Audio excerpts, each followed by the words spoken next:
बन्धूकद्युतिमिन्दुबिम्बवदनां वृन्दारकरैर्वन्दितां मन्दारादिसमरचितां मधुमतीं मन्दस्सितां सुन्दरीं बन्धनच्छेदनकारिणीं त्रिनयनां भोगापवर्गप्रदां वन्देऽहं कमलाम्बिकामनुदिनं वाञ्छानुकूलां शिवां श्रीकामेश्वरपीठमध्यनिलयां श्रीराजराजेश्वरीं श्रीवाणीपरिसेवितां नृयुगुलां श्रीमत्कृपासागरां शोकापद्धयमोचनीं सुकवितनां नन्देकसन्दायिनीं वन्देऽहं कमलाम्बिकामनुदिनं वाञ्छानुकूलां शिवां मायामोहविनाशिनीं मुनिगणे राराधितां तन्मयीं श्रेयसञ्चयदायिनीं गुणमयीं वाजादिभूतां सतां प्रातःकालसनाम्बशोभमुकुटां सामादिवन्दैरस्तुतां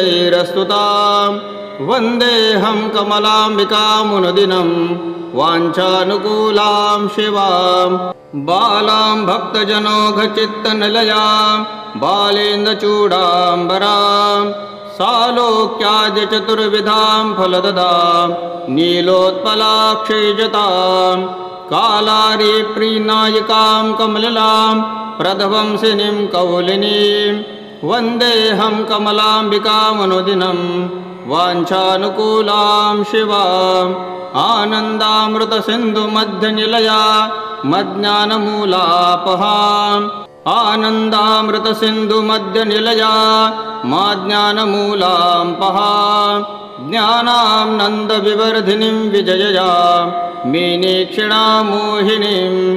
ज्ञानानन्दपरां गणेशजननीं गन्धर्वसम्पूजितां वन्देऽहं कमलाम्बिकामनुदिनं वाञ्छानुकूलां शिवां षट्चक्रोपीनान्दबिन्दुनिलयां सर्वेश्वरीं सर्वगां षट्शास्त्रगमवेदवेतनूनां षट्कोणसंशासिनीं षट्कोलेन समर्चितात्मविभवां षट्वर्गसच्छेदिनीं वन्देऽहं कमलाम्बिकामनुदिनं वाञ्छानुकूलां शिवां योगानन्दकरीं जगं सुखकरीं योगीन्द्रचित्तालयाम् एकामीशसुखप्रदां द्विजलनां मेकादसञ्चारिणीं वागेशां विदुविष्णुशम्भुवरदां विश्वेश्वरीं वैनिकीं वन्देऽहं कमलाम्बिकामनुदिनं वाञ्छानुकूलां शिवां बोधानन्दमयीं बुधेकविहुनां मोदप्रदामम्बिकां श्रीमद्विद्वेश्वरी सुनयदां ह्रीङ्कारसन्धालयां भेदाभेदविवर्जितां बहुविधां वेदान्तचूडामणिं वन्देऽहं कमलाम्बिकामनुदिनं वाञ्छानुकूलां शिवां इत्थं श्रीकमलाम्बिकाप्रियकरं स्तोत्रं पठेयत्सदा पुत्रश्रीमदभीष्टसिद्ध्यफलदं चिन्ताविनाशास्पदम् एति ब्रह्मपदं निजं निरूपणं निष्कल्पनं निष्कलं योगीन्द्रेऽपि सुदुर्लभं पुनरपिं चिन्ताविनाशं परम् ॐ नमः इति बन्धूकद्युतिमिन्दुबिम्बवदनां वृन्दारकरैर्वन्दितां मन्दारादिसमरचितां मधुमतीं मन्दस्सितां सुन्दरीं बन्धनच्छेदनकारिणीं त्रिनयनां भोगापवर्गप्रदां वन्देऽहं कमलाम्बिकामनुदिनं वाञ्छानुकूलां शिवां श्रीकामेश्वरपीठमध्यनिलयां श्रीराजराजेश्वरीं श्रीवाणीपरिसेवितां नृयुगुलां श्रीमत्कृपासागरां शोकापद्धयमोचनीं सुकवितनां नन्देकसन्दायिनीं वन्देऽहं कमलाम्बिकामनुदिनं वाञ्छानुकूलां शिवां मायामोहविनाशिनीं मुनिगणे राराधितां तन्मयीं श्रेयसञ्चयदायिनीं गुणमयीं वाजादिभूतां सतां प्रातःकालसनाम्बशोभमुकुटां सामादिवन्दैरस्तुतां वन्देऽहं कमलाम्बिकामनुदिनं वाञ्छानुकूलां शिवां बालां भक्तजनोघचित्तनिलयां बालेन्दुचूडाम्बरां सालोक्याद्यचतुर्विधां फलददां नीलोत्पलाक्षैजतां कालारिप्रीनायिकां कमललां प्रध्वंसिनीं कौलिनीं वन्देऽहं कमलाम्बिकामनुदिनं वाञ्छानुकूलां शिवाम् आनन्दामृतसिन्धुमध्यनिलया मज्ञानमूलापहाम् आनन्दामृतसिन्धुमध्यनिलया माज्ञानमूलां पहाम् ज्ञानां नन्दविवर्धिनीं विजययां मीनीक्षिणां मोहिनीं ज्ञानानन्दपरां गणेशजननीं गन्धर्वसम्पूजितां वन्देऽहं कालाम्बिकामनुदिनं वाञ्छानुकूलां शिवां षट्चक्रोपीनान्दबिन्दुनिलयां सर्वेश्वरीं सर्वगां षट्शास्त्रगमवेदवेतनूनां षट्कोणसंशासिनीं षट्कोलेन समर्चितात्मविभवां षट्वर्गसच्छेदिनीं वन्देऽहं कमलाम्बिकामनुदिनं वाञ्छानुकूलां शिवां योगानन्दकरीं जगं सुखकरीं योगीन्द्रचित्तालयाम् एकामीशसुखप्रदां द्विजलनां मेकादसञ्चारिणीं वागेशां विदुविष्णुशम्भुवरदां विश्वेश्वरीं वैनिकीं वन्देऽहं कमलाम्बिकामनुदिनं वाञ्छानुकूलां शिवां बोधानन्दमयीं बुधेकविहुनां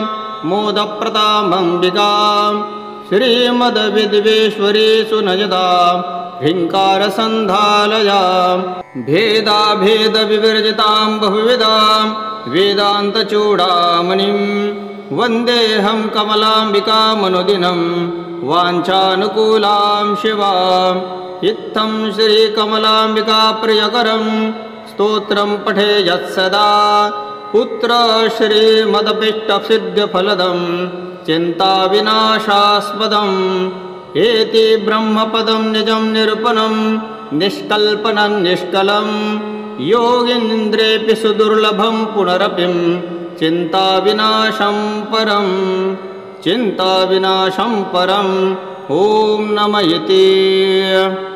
बन्धूकद्युतिमिन्दुबिम्बवदनां वृन्दार्करैर्वन्दितां मन्दारादिसमर्चितां मधुमतीं मन्दस्सितां सुन्दरीं बन्धनच्छेदनकारिणीं त्रिनयनां भोगापवर्गप्रदां वन्देऽहं कमलाम्बिकामनुदिनं वाञ्छानुकूलां शिवां श्रीकामेश्वरपीठमध्यनिलयां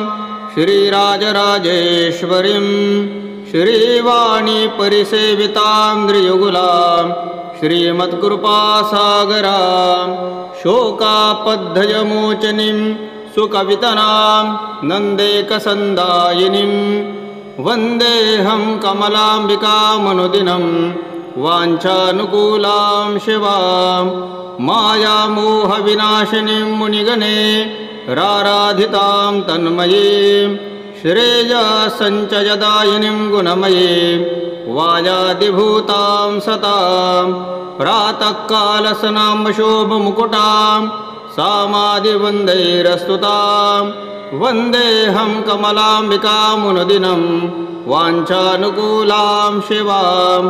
बालां भक्तजनोघचित्तनिलयां बालेन्दुचूडाम्बरां सालोक्याद्यचतुर्विधां फलददां नीलोत्पलाक्षैजतां कालारिप्रीनायिकां कमललां प्रध्वंसिनीं कौलिनीं वन्देऽहं कमलाम्बिकामनुदिनं वाञ्छानुकूलां शिवाम् आनन्दामृतसिन्धुमध्यनिलया मज्ञानमूलापहाम् आनन्दामृतसिन्धुमध्यनिलया माज्ञानमूलां पहाम् ज्ञानां नन्दविवर्धिनीं विजययां मीनीक्षिणां मोहिनीं ज्ञानानन्दपरां गणेशजननीं गन्धर्वसम्पूजितां वन्देऽहं कालाम्बिकामनुदिनं वाञ्छानुकूलां शिवां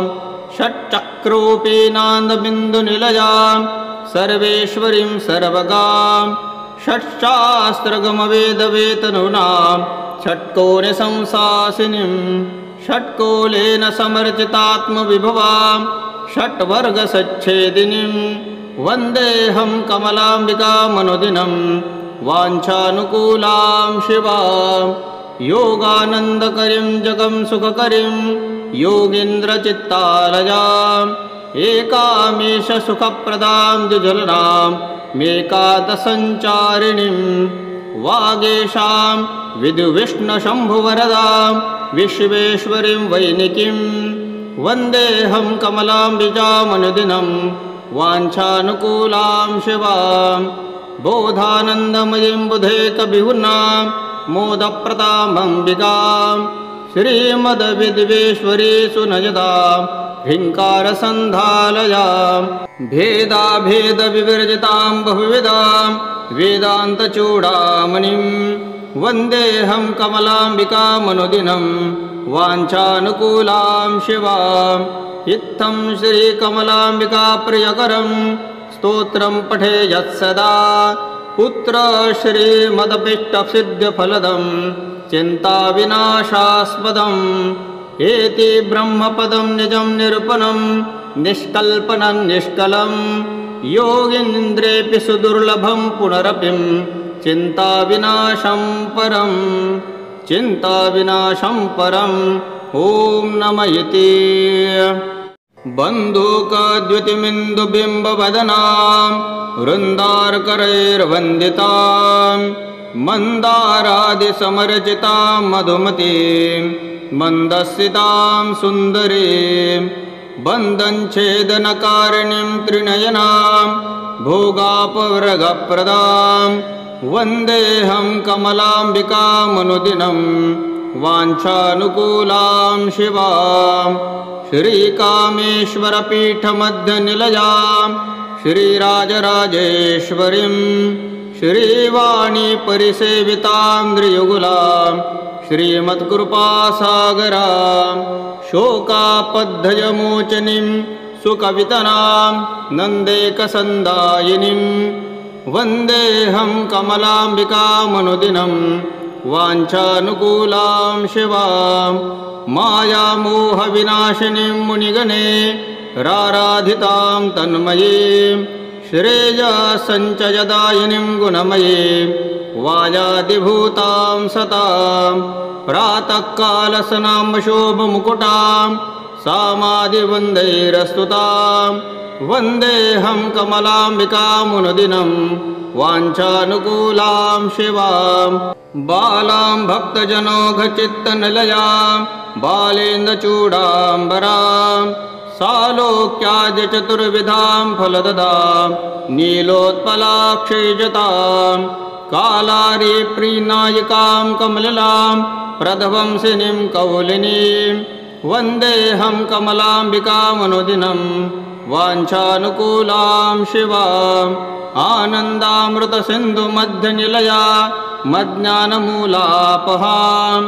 आनन्दामृतसिन्धुमध्यनिलया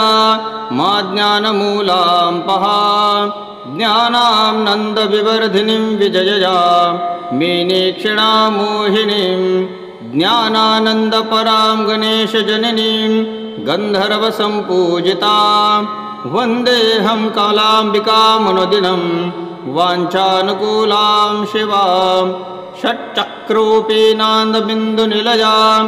सर्वेश्वरीं सर्वगां षट्शास्त्रगमवेदवेतनूनां षट्कोणसंसासिनीं षट्कोलेन समर्चितात्मविभवां षट्वर्गसच्छेदिनीं वन्देऽहं कमलाम्बिकामनुदिनं वाञ्छानुकूलां शिवां योगानन्दकरीं जगं सुखकरीं योगीन्द्रचित्तालयाम् एकामीश सुखप्रदां द्विजलनां मेकादसञ्चारिणीं वागेशां विदुविष्णुशम्भुवरदां विश्वेश्वरीं वैनिकीं वन्देऽहं कमलाम्बिकामनुदिनं वाञ्छानुकूलां शिवां बोधानन्दमयीं बुधेकविहुर्नां मोदप्रदामम्बिकां श्रीमद्विद्वेश्वरी सुनयदां ह्रीङ्कारसन्धालयां भेदाभेदविवर्जितां बहुविधां वेदान्तचूडामणिं वन्देऽहं कमलाम्बिकामनुदिनं वाञ्छानुकूलां शिवाम् इत्थं श्रीकमलाम्बिकाप्रियकरं स्तोत्रं पठे यत्सदा पुत्रश्रीमदभीष्टसिद्ध्यफलदं चिन्ताविनाशास्पदम् एति ब्रह्मपदं निजं निरूपणं निष्कल्पनं निष्कलं योगीन्द्रेऽपि सुदुर्लभं पुनरपि चिन्ताविनाशं परं ॐ नमः इति बन्धूकद्युतिमिन्दुबिम्बवदनां वृन्दारकरैर्वन्दितां मन्दारादिसमरचितां मधुमतीं मन्दस्सितां सुन्दरीं बन्धनच्छेदनकारिणीं त्रिनयनां भोगापवर्गप्रदां वन्देऽहं कमलाम्बिकामनुदिनं वाञ्छानुकूलां शिवां श्रीकामेश्वरपीठमध्यनिलयां श्रीराजराजेश्वरीं श्रीवाणीपरिसेवितां नृयुगुलां श्रीमत्कृपासागरां शोकापद्धयमोचनीं सुकवितनां नन्देकसन्दायिनीं वन्देऽहं कमलाम्बिकामनुदिनं वाञ्छानुकूलां शिवां मायामोहविनाशिनीं मुनिगणे राराधितां तन्मयीं श्रेयसञ्चयदायिनीं गुणमयीं वाजादिभूतां सतां प्रातःकालसनाम्बशोभमुकुटां सामादिवन्दैरस्तुतां वन्देऽहं कमलाम्बिकामनुदिनं वाञ्छानुकूलां शिवां बालां भक्तजनौघचित्तनिलयां बालेन्द्रचूडाम्बरां सालोक्याद्य चतुर्विधां फलददां नीलोत्पलाक्षैजतां कालारिप्रीनायिकां कमललां प्रध्वंसिनीं कौलिनीं वन्देऽहं कमलाम्बिकामनुदिनं वाञ्छानुकूलां शिवाम् आनन्दामृतसिन्धुमध्यनिलया मज्ञानमूलापहाम् आनन्दामृतसिन्धुमध्यनिलया माज्ञानमूलां पहाम् ज्ञानां नन्दविवर्धिनीं विजययां मीनेक्षिणां मोहिनीं ज्ञानानन्दपरां गणेशजननीं गन्धर्वसम्पूजितां वन्देऽहं कमलाम्बिकामनुदिनं वाञ्छानुकूलां शिवां षट्चक्रोपीनान्दबिन्दुनिलयां सर्वेश्वरीं सर्वगां षट्शास्त्रगमवेदवेतनूनां षट्कोणसंशासिनीं षट्कोलेन समर्चितात्मविभवां षट्वर्गसच्छेदिनीं वन्देऽहं कमलाम्बिकामनुदिनं वाञ्छानुकूलां शिवां योगानन्दकरीं जगं सुखकरीं योगीन्द्रचित्तालयाम् एकामीश सुखप्रदां द्विजलनां मेकादसञ्चारिणीं वागेशां विदुविष्णुशम्भुवरदां विश्वेश्वरीं वैनिकीं वन्देऽहं कमलाम्बिकामनुदिनं वाञ्छानुकूलां शिवां बोधानन्दमयीं बुधेकविहुर्नां मोदप्रदामम्बिकां श्रीमद्विद्वेश्वरी सुनयदां ह्रीङ्कारसन्धालयां भेदाभेदविवर्जितां बहुविधां वेदान्तचूडामणिं वन्देऽहं कमलाम्बिकामनुदिनं वाञ्छानुकूलां शिवाम् इत्थं श्रीकमलाम्बिका प्रियकरं स्तोत्रं पठे यत्सदा पुत्र श्रीमदभीष्टसिद्ध्यफलदं चिन्ताविनाशास्पदम् एति ब्रह्मपदं निजं निरूपणं निष्कल्पनं निष्कलं योगीन्द्रेऽपि सुदुर्लभं पुनरपिं चिन्ताविनाशं परं चिन्ताविनाशं परम् ॐ नमः इति बन्धूकद्युतिमिन्दुबिम्बवदनां वृन्दारकरैर्वन्दितां मन्दारादिसमरचितां मधुमतीं मन्दस्सितां सुन्दरीं बन्धनच्छेदनकारिणीं त्रिनयनां भोगापवर्गप्रदां वन्देऽहं कमलाम्बिकामनुदिनं वाञ्छानुकूलां शिवां श्रीकामेश्वरपीठमध्यनिलयां श्रीराजराजेश्वरीं श्रीवाणीपरिसेवितां नृयुगुलां श्रीमत्कृपासागरां शोकापद्धयमोचनीं सुकवितनां नन्देकसन्दायिनीं वन्देऽहं कमलाम्बिकामनुदिनं वाञ्छानुकूलां शिवां मायामोहविनाशिनीं मुनिगणे राराधितां तन्मयीं श्रेयसञ्चयदायिनीं गुणमयीं वाजादिभूतां सतां प्रातःकालसनामशोभमुकुटां सामादिवन्दैरस्तुतां वन्देऽहं कमलाम्बिकामनुदिनं वाञ्छानुकूलां शिवां बालां भक्तजनौघचित्तनिलयां बालेन्द्रचूडाम्बरां सालोक्याद्यचतुर्विधां फलददां नीलोत्पलाक्षैजतां कालारिप्रीनायिकां कमललां प्रध्वंसिनीं कौलिनीं वन्देऽहं कमलाम्बिकामनुदिनं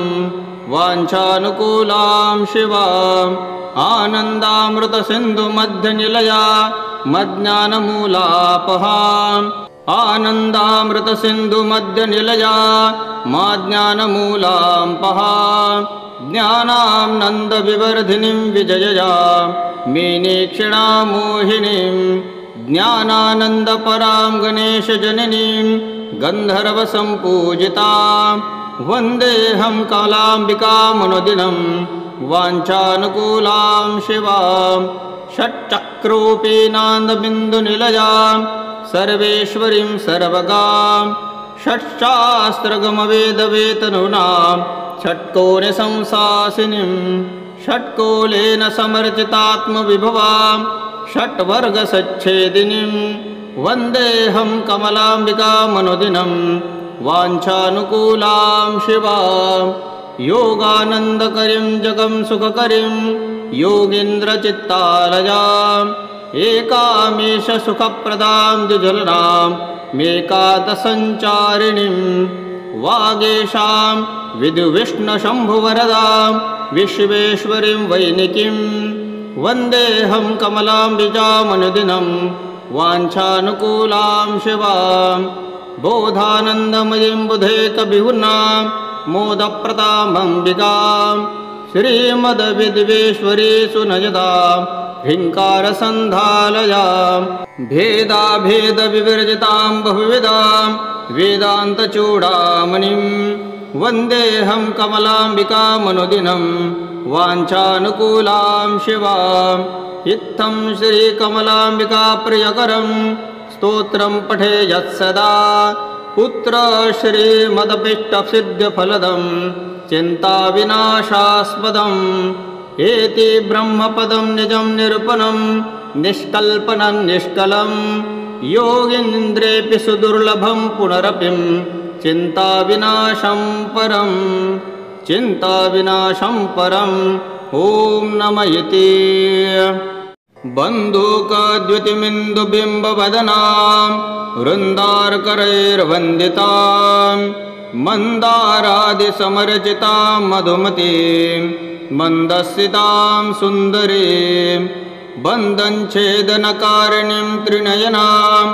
भोगापवर्गप्रदां वन्देऽहं कमलाम्बिकामनुदिनं वाञ्छानुकूलां शिवां श्रीकामेश्वरपीठमध्यनिलयां श्रीराजराजेश्वरीं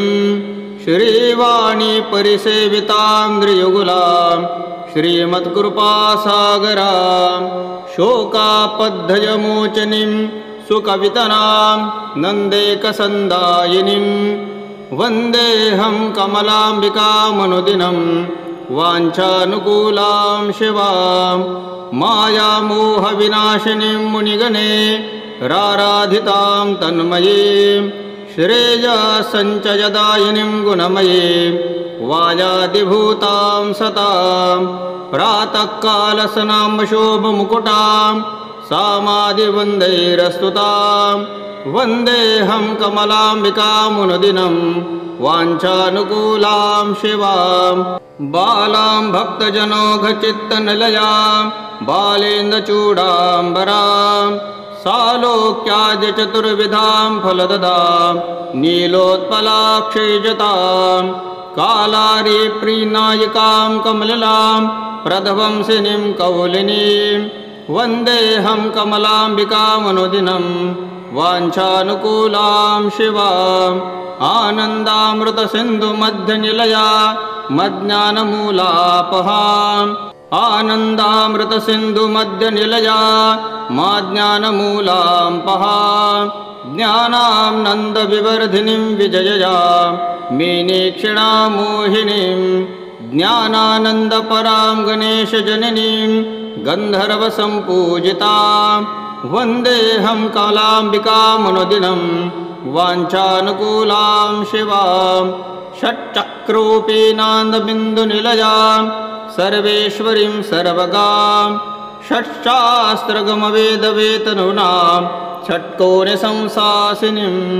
षट्कोलेन समर्चितात्मविभवां षट्वर्गसच्छेदिनीं वन्देऽहं कमलाम्बिकामनुदिनं वाञ्छानुकूलां शिवां योगानन्दकरीं जगं सुखकरीं योगीन्द्रचित्तालयाम् एकामीशसुखप्रदां द्विजलनां मेकादसञ्चारिणीं वागेशां विदुविष्णुशम्भुवरदां विश्वेश्वरीं वैनिकीं वन्देऽहं कमलाम्बिकामनुदिनं वाञ्छानुकूलां शिवां बोधानन्दमयीं बुधेकविहुनां मोदप्रदामम्बिकां श्रीमद्विद्वेश्वरी सुनयदां ह्रीङ्कारसन्धालयां भेदाभेदविवर्जितां बहुविधां वेदान्तचूडामणिं वन्देऽहं कमलाम्बिकामनुदिनं वाञ्छानुकूलां शिवां इत्थं श्रीकमलाम्बिकाप्रियकरं स्तोत्रं पठेयत्सदा पुत्रश्रीमदभीष्टसिद्ध्यफलदं चिन्ताविनाशास्पदम् एति ब्रह्मपदं निजं निरूपणं निष्कल्पनं निष्कलं योगीन्द्रेऽपि सुदुर्लभं पुनरपिं चिन्ताविनाशं परम् ॐ नमः इति बन्धूकद्युतिमिन्दुबिम्बवदनां वृन्दारकरैर्वन्दितां मन्दारादिसमर्चितां मधुमतीं मन्दस्सितां सुन्दरीं बन्धनच्छेदनकारिणीं त्रिनयनां भोगापवर्गप्रदां वन्देऽहं कमलाम्बिकामनुदिनं वाञ्छानुकूलां शिवां श्रीकामेश्वरपीठमध्यनिलयां श्रीराजराजेश्वरीं श्रीवाणी परिसेवितां नृयुगुलां श्रीमत्कृपासागरां शोकापद्धयमोचनीं सुकवितनां नन्देकसन्दायिनीं वन्देऽहं कमलाम्बिकामनुदिनं वाञ्छानुकूलां शिवां मायामोहविनाशिनीं मुनिगणे राराधितां तन्मयीं श्रेयसञ्चयदायिनीं गुणमयीं वाजादिभूतां सतां प्रातःकालसनाम्बशोभमुकुटां सामादिवन्दैरस्तुतां वन्देऽहं कमलाम्बिकामनुदिनं वाञ्छानुकूलां शिवां बालां भक्तजनौघचित्तनिलयां बालेन्दुचूडाम्बरां सालोक्याद्यचतुर्विधां फलददां नीलोत्पलाक्षैजतां कालारिप्रीनायिकां कमललां प्रध्वंसिनीं कौलिनीं वन्देऽहं कमलाम्बिकामनुदिनं वाञ्छानुकूलां शिवाम् आनन्दामृतसिन्धुमध्यनिलया मज्ञानमूलापहाम् आनन्दामृतसिन्धुमध्यनिलया माज्ञानमूलां पहाम् ज्ञानां नन्दविवर्धिनीं विजययां मीनीक्षिणां मोहिनीं ज्ञानानन्दपरां गणेशजननीं गन्धर्वसम्पूजितां वन्देऽहं कालाम्बिकामनुदिनं वाञ्छानुकूलां शिवां षट्चक्रोपीनान्दबिन्दुनिलयां सर्वेश्वरीं सर्वगां षट्शास्त्रगमवेदवेतनूनां षट्कोणसंशासिनीं षट्कोलेन समर्चितात्मविभवां षट्वर्गसच्छेदिनीं वन्देऽहं कमलाम्बिकामनुदिनं वाञ्छानुकूलां शिवां योगानन्दकरीं जगं सुखकरीं योगीन्द्रचित्तालयाम् एकामीश सुखप्रदां द्विजलनां मेकादसञ्चारिणीं वागेशां विदुविष्णुशम्भुवरदां विश्वेश्वरीं वैनिकीं वन्देऽहं कमलाम्बिकामनुदिनं वाञ्छानुकूलां शिवां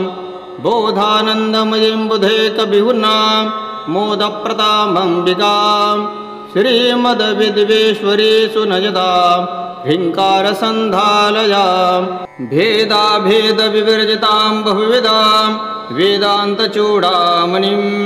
वन्देऽहं कमलाम्बिकामनुदिनं वाञ्छानुकूलां शिवाम् इत्थं श्रीकमलाम्बिकाप्रियकरं स्तोत्रं पठे यत्सदा पुत्रश्रीमदभीष्टसिद्ध्यफलदं चिन्ताविनाशास्पदम् एति ब्रह्मपदं निजं निरूपणं निष्कल्पनं निष्कलं योगीन्द्रेऽपि सुदुर्लभं पुनरपिं चिन्ताविनाशं परं ॐ नमः इति।